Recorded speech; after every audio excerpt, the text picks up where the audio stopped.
സുഹൃത്തുക്കളെ, വഴക്കത്തോടെ വ്യായാമം ചെയ്യുവാൻ, നല്ല വഴക്കത്തോടെ യോഗ പോസുകൾ ചെയ്യാനെല്ലാം നമ്മുടെ നട്ടെല്ലിനെ സഹായിക്കുന്ന ഒരു യോഗ മെത്തേഡാണ് ഭ്രമണകം.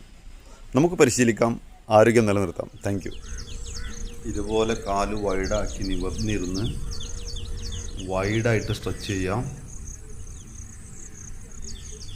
വലത്ത് നിന്ന് ഇടത് ഭാഗത്തേക്ക് എത്ര തവണ ചെയ്യുന്നോ അതേ കൗണ്ട് തന്നെ ഇടത് നിന്ന് വലത് ഭാഗത്തേക്കും ചെയ്യാം.